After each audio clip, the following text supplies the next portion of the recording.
the Sisters Empowerment Show. Like we've been telling you, we have a number of topics, and today I'm excited to be here with you so that you will view and see what we have brought for you. What we are going to discuss today is work-life balance. This is the topic that we have today, and I'm very happy and excited with you to be with Daisy, my co-host, and Winnie. They will really talk much about themselves. However, do not forget to subscribe, to like, to share, comment, and get in touch with us in case of anything you want us to help you on or to discuss. This show is sponsored by Save and Have Enterprises. We also have St. Daniela Education Services, which is a nursery and primary school in Amanyumba. We also have urban events. If you have any function, anything you want to cover, I will not take a lot of time. Let me invite Winnie, our visitor today for the show, so that she can really introduce herself and tell us about what is it that is with work-life balance. You explain to the viewers. Thank you, Winnie. You're most welcome. Thank you, Lillian. Thank you, Daisy, for inviting me to the Sister Empowerment Show. I'm really honored. My name is Winfred. I'm a co-founder of a non-profit. It's called Wanawake Kwanza, which is loosely translated as Women First. It's an organization that looks at empowering women to fulfill their potential. We are interested in, we do a lot of advocacy, we do a lot of research, we do a lot of training of women. We talk about issues that are mainly impacts on our lives. For example, like work-life balance. It's something that we don't really talk about, we don't really address. We are always talking about looking for work, looking for money, but we don't talk about how to balance life and work together. So in Wanawake, these are some of the topics that we love advocating for and talking about, and opening spaces for people to begin talking about. So why work-life balance? As all of you know, I know our viewers, majority of you are now, many of you earn a living, many of you do not work from home. Work-life balance is the result of having commercialized our life, that everyone right now, women are taking up spaces in government, they're taking up spaces in the corporate world, they're taking up spaces in the informal sector. There is a lot of woman power happening. We are all over the place. We've moved away from our homes to also go and look for the money, like the way the men are doing it. Yes, so we are emancipating ourselves. we are financially independent right now. Actually now the breadwinners. We are the breadwinners in their homes. There's so many homes where they're single mothers and the women are taking up the mantle. So I'm talking about those women who have gone out of the traditional expectation of what a woman should be, of a housewife, and going out into the commercialized public life to look for money, to be able to also fend for their families. That is the kind of woman. As you also talk about the kind of woman she is, I'd also want you to not to leave the men behind, to also address the men, balancing their work with life. Because we have this other kind of man, for example, who is a workaholic, who also does not give time to their family, who does not give time to their family. And you find that they are always like on their laptop, they are at home, they're on their laptop, they are going to office, they don't have time. They're always working. So I would encourage you, as we address this topic, to also bring in that male personality. Perspective. So yes, I will still jump right in on that. It's becoming a hard world to juggle. It's no longer like you need to put in many hours for people who are working. You need to put in many hours to be able to make ends meet. The men have a lot of expectations. The stereotype is that men have to take care of their home. So many of them find themselves having to work long hours to be able to earn, to take care of the children, to take care of the wife, to take care of, to pay rent, to pay school fees. You find that most of the expectations on the men is financial. So they have, as a result, they have responded by taking on more and more work and doing more and more roles in their workspaces and not having time to relax and rewind and unwind and be able to refreshen up and be able to be better employees or employers. So as a result, for either man or a woman, if you're overworked, there are going to be repercussions for you. You might not be doing well at work because you can't finish up anything. You're too tired, you can't sleep, you have your expectations at home, you have your expectations at work, but you find that when you're overworked and you're not balancing these spaces well, that you become unproductive in the end, in the long run. For some people, you develop lifestyle diseases, especially people who take long to eat. If you're taking long to eat, you're imbalancing the sugars in your body, which in the end could lead you to have diseases like high blood pressure, you could have diabetes, you could get overweight, when all you do is, you don't eat in time, you sit at work, you never do an exercise, you sit. For those who drive or for those who use bodas, you get out of the house, jump on a boda to work, you sit the whole day and then jump on a boda or get into the car back home, Monday to Friday, Saturday and Sunday. So these are the kind of things that we would want to talk about. We mainly never talk about balancing life. We are always talking about looking for money. How can we get more money? How can we join different trades? But not how to balance our life and our work. So it's the reason I wanted us to have this discussion.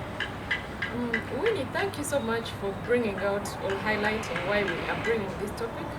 And I think in addition to this, we shall also have to talk about balancing work and life in the sense that a person should not only envisage working, for example, in an office for a man in disregard of household chores.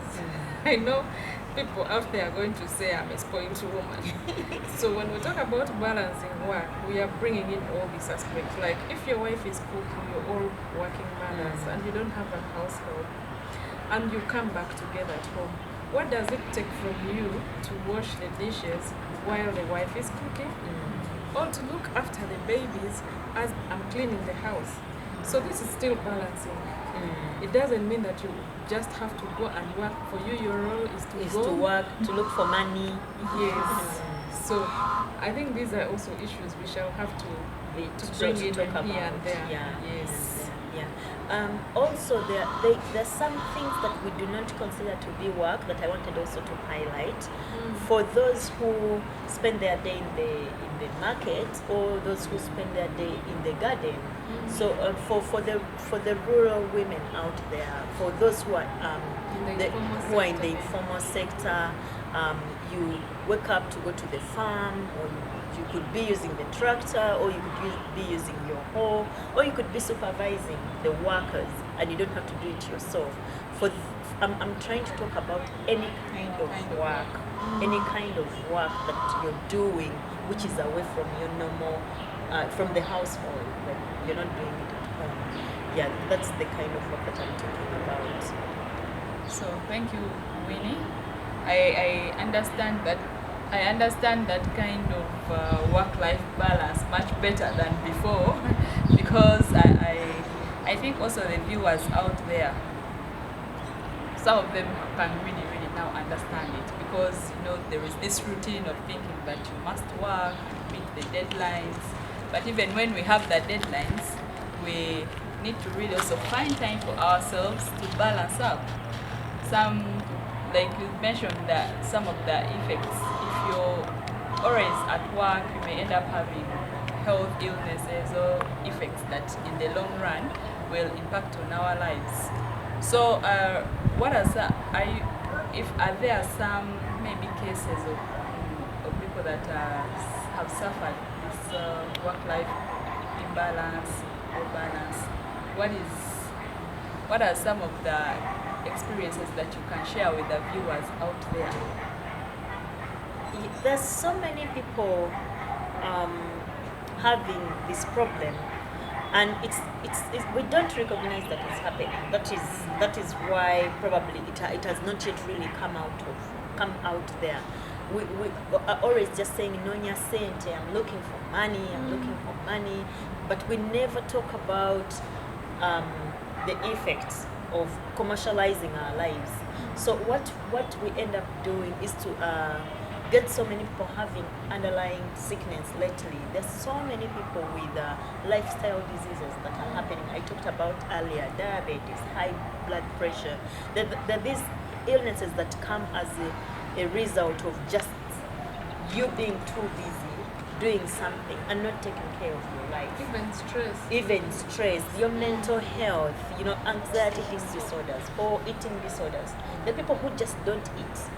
The people who don't eat, but in the evening they can pass by the bar. This is for the men mainly. They Even could the pass women. by the bar and have a drink and then go home on an empty stomach. Every day, Monday to Friday. So it's the different experiences or the different manifestations of work-life imbalance could be you developing anxiety, you having sleeping disorders, you can't sleep.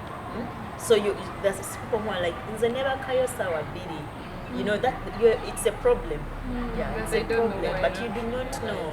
Yeah, people who are overthinking, some people even become suicidal. Some have taken up to using drugs, having drinking, smoking, or using Energy the real boosters. energy boosters. Trying to make sure you take an energy drink instead of eating, trying to make sure you beat the body, yet the body can't be beaten in a long time. Yes. I think also another cause, rather effect, is non-performance in the end, or less performance. In the sense that as you're striving to work so hard, you end up actually producing less than expected or poor quality kind of work. Because God created us in such a manner that the body and the brain are supposed to rest for a particular period of time. So every time you stretch it, it's just like driving a car non-stop. You go and drive to Barra and back. Somehow its performance reduces. Similarly, our bodies are in that kind of situation. They're like a machine, that need rest in order for them to perform effectively the following day. And I must actually also bring it out that there is a tendency for people who work both formally and informally to think that the more you work, the more productive you will be. But also forgetting that sometimes the work we do gets to our minds and we tend to ignore certain things. Like what? You are married, you tend not to care about your spouse. You just like, I'm running to work, I'm running for this meeting, your child is sick, you don't even care whether they are actually sick. You don't even seem to see the obvious, like your husband is communicating to you Or your wife. that I'm tired of staying here alone, you always come back. You cannot see those simple kinds of communication. Because you're running to get money. Yes. At times even the money is not there, but it's the schedule that you have set up. You're very busy. Yeah, from by 8 you're expected at work. Definitely you wake up much earlier. You also stop attending community or family events. If there is a wedding, you're not there. If there is a funeral, you're not there. You're always running to work. and you end up bringing stress to your family, in the sense that you only bring frustrations. Like you come back and you're so disappointed. For example, you did not meet the deadline, or you are writing a proposal and something did not go through. So you bring back the stress All the to your stress. home people. You get bad communication, you stop communicating well, poor communication at home. You come back sick. You come back with a lot of conflict, and you pour everything to the people you left at home. So how best can we try to, for cases that are having imbalances, like our experiences, for the viewer out there, how best can they really help themselves and other people that are in the same scenarios of having a challenge of work-life balance? How best can they help themselves? I think this program comes in quite handy, the Sister Empowerment Show, telling you about the fact that if you have symptoms that we've talked about, if you're not sleeping, if you're not eating well, if you're anxious, if you are moody, you're moody, you're snappy, you're hard to deal with, that is a problem. That is not right. So I think we have to first acknowledge. You have to first identify, oh, I have these symptoms, and then seek for help. Before you can't seek for help without knowing that you are sick. Accepting that you have this problem, That you have this requires to be solved. So you first have to accept, you have to go through that journey of identifying the symptoms, some of the symptoms we've talked about them, and accepting that it's not right. Yes, then after doing that, then you can seek out for help. So maybe we could talk about where can you go for help. Yeah, help is never far away. Help could be in your house. You could talk to your spouse that, you know what, I feel like I have a backache lately. I can't sleep, I can't do this. You could ask them to chip in, especially with where they can. For example, if it is not so professional and it's just house chores, you could ask your partner at home, it could be your husband or your wife, to help, if it's something which is at work, you could talk still to your partner, your colleagues at work, to your friends. Because, it is important also for your colleagues at work to know what you are going through. And in any case, you may have to delegate some of that work. You might be the supervisor or the owner of the business. Now we are talking about the informal employment. Sector. But the person who wants to purchase, you're the one who is receiving the You're money. control freak. Everything. So you need just now to find ways of getting away with this workload that you're loading onto yourself. And for the formal world, formal employment, I think there are structures, established structures. You may need to speak to your supervisor, the next in line, all your superiors or your inferiors, and tell them, you know what, of late, I have a lot of work. But this should be communicated in an effective manner. Not in a way like you're trying to show, you guys near overworking. So or you don't show up at work without communicating. So it is important that we have a time to reflect and realize really what we are going through, besides what is expected of us. Of course, you need to realize that for each and every kind of occupation or work we do, if you're not so keen, there are side effects.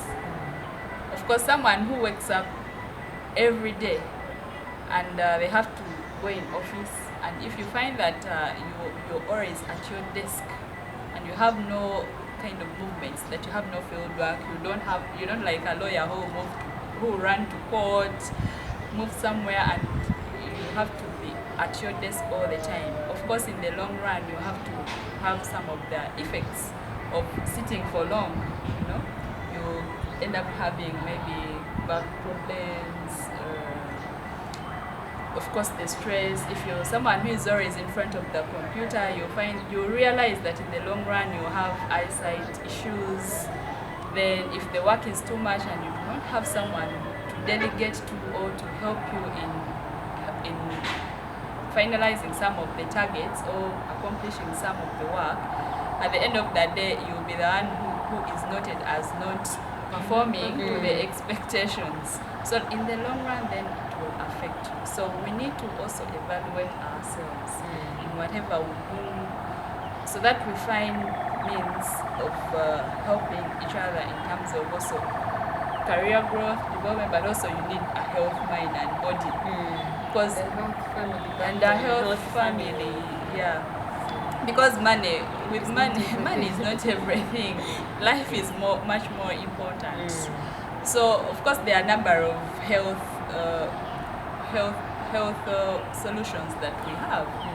Working out, maybe early morning before you go to work, even when you're at your desk, we are advised with occupational safety and health, you sit for some minutes or less than 30 minutes. You stretch, stand up, stretch, move around.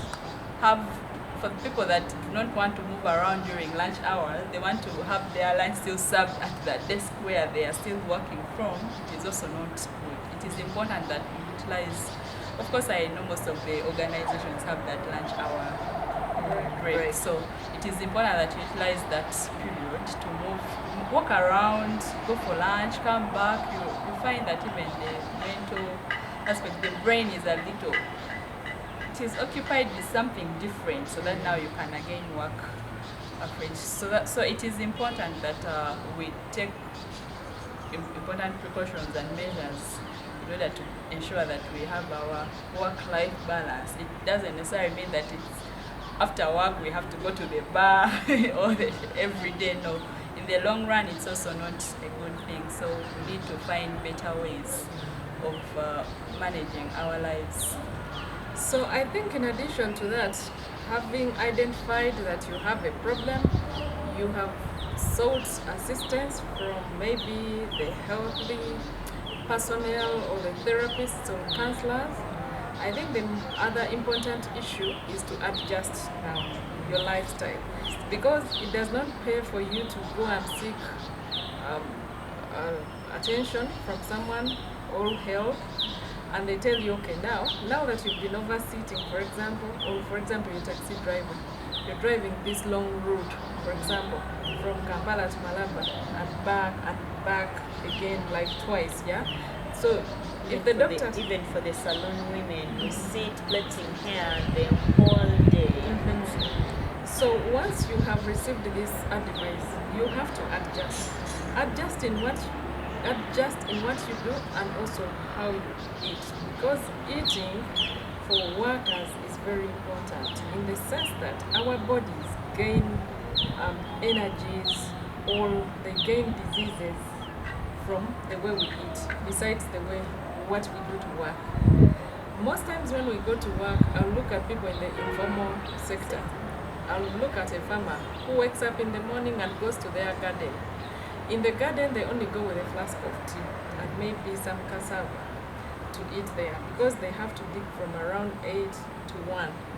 So during this period, you're denying the body, for example, water, you're not eating anything. Same thing with the people in the corporate world.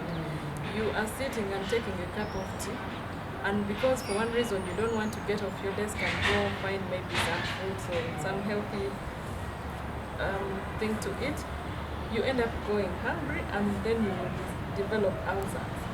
So we have to adjust our lifestyle in order for us to balance our work and life. Yeah, if the doctor tells you that you now have to do some recreation during the day or after, go for swimming, go for Zumba. I mean, all these things, they are part of your work, but they are helping you improve your lifestyle and also balance. Because too much work will make you actually run insane. People might think that to make you sick. Yes. Yeah.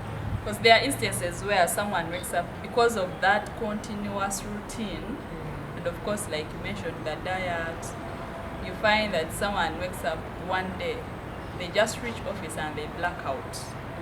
That has happened in many cases. At times even you may fail to reach your destination because the body is exhausted over a long period of time. Yeah. So now, assuming that you are the employer of this victim of work-life imbalance. And you're out there watching. For example, you have your house manager. May I call them house managers or house helps? You've dedicated a lot of work to this person. She has to wash clothes, she has to look after your children, she has to clean the house. Mention it, yeah? What would you do to help this employer get out of this and try to balance? We can apply those answers also to the formal world, to the formal employment. I think, yes, for people who are using house helps, as an example, this is just as an example of my, using house managers, whatever you want to call them, and they work from January to December every day. They wake up at 6 and sleep maybe at 11 in the night. They are serving you, they're serving your family every day. These people get tired, or if they, let's say they are factory workers, these people get tired, or even for the people who sit in the offices, or who help you at the farm, the casual laborers.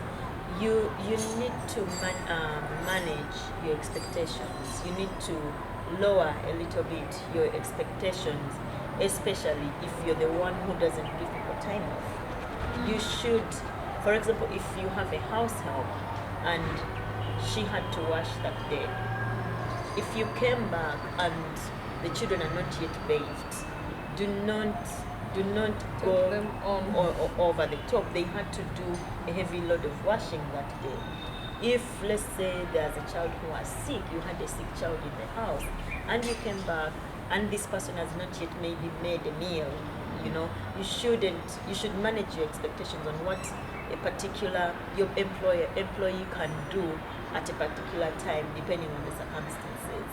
If for the employers, I would talk about the mothers, the new mothers.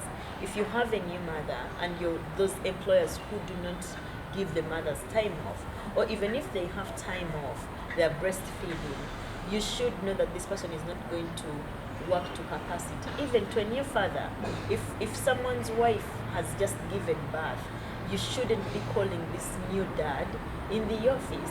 Or if they have a sick child, they need time to get around how to handle this problem, how to handle this new mother with the new baby, give them paternity leave, let them off. And also, they do night duty in the night. Men we are encouraging you to help out with the babies in the night. So if you're an employer out there and you have a man who has a new mother in the house, please let it know that they might be involved in night duty, having this baby they are looking after.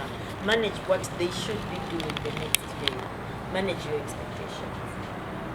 Yeah, you're still watching the Sisters Empowerment Show. Don't forget to subscribe, like, share, comment. And I mean, you should always look out for our new videos that we upload.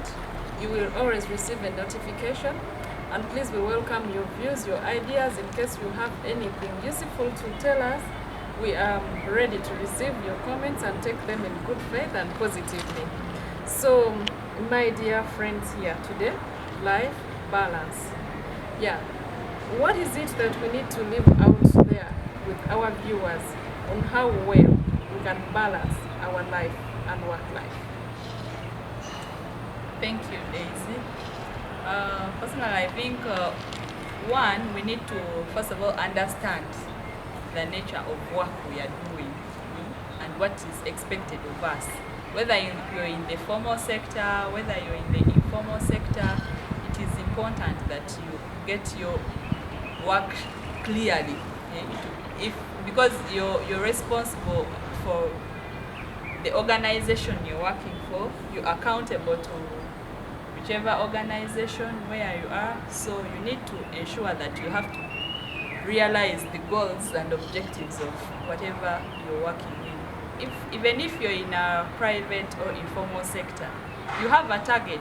You have to meet maybe these so many clients in order to achieve this. But what then does that mean? You don't have to stop at looking at work alone. there are people that have a number of other roles and responsibilities. Your role as a mother, your role as a father, as a husband, as a whatever kind of responsibility outside work that you need to balance out. So it is important that we, first of all, manage our time responsibly, then ensure that we realize the goals that we have to achieve in terms of our work, but most importantly also our health. It is very, very important that we manage our health in terms of working out, exercising, depending, of course, at first you do not want, you're not competing for Olympics, you know, so you do the basic that you can manage within. Of course, each and every work has, in the long run, it has its occupational health hazards if not well managed. So those are the things that you need to actually look out for. And maybe what like Miss Daisy and Winnie mentioned, it is important that we take good care of our health in terms of what we feed on, the nutrition. Of course, if someone is always not to eat chips, because you can't move out of office. Yeah. You just always be you need to ordering eat and soda. You need to eat health foods, so that of course at the end of the day this will impact on our lives, and of course the money will come later. But once you do not have a good life, then basically even with the money you will not get. So maybe Winnie can add on as we. Thank you very much, Lillian. Just to jump right in there on food. We are really gifted by nature in our country. We have fresh foods, and our fresh foods are cheaper than the chips that we are eating. So, our dear viewers, look out for the fresh food. Eat that lumonde, that matoke, that cassava. And carry it to your work. And you can pack. You don't have to buy food from restaurants. It's even very expensive. You can pack in your small container with your cup of tea and juice, and off you go with your fruits too. It's more healthier that way. Also, in many occasions when you tell people exercise, they like Lillian said, they think about like Olympics kind of running. You have to run a mile. Our dear viewers, a walk in the evening, even if it's 30 minutes, you know, off the desk, it's very good for you. Just a walk in the neighborhood, you could do it, and it could help you lead to a very healthier lifestyle. Oh, thank you very much, ladies, for your wonderful ideas and points, and I'm taking them with me to start to change my life, actually, because you're preaching to me. And I'll conclude by saying there is a saying that women are multitaskers. Yeah, we do multitask, but in multitasking, women and men, you know, there are those men also who are also taking responsibility of their children. They are single fathers, while the mothers are also doing their role and then going to look for the money. As we do multitask, we have to balance. So we have to balance the boat. We have been saying. We just have to balance it in such a manner that one side does not overweigh the other. So if you take on this advice, my dear viewers and people watching out there, you will not regret, because too much of anything is always dangerous. Thank you very much for watching our show.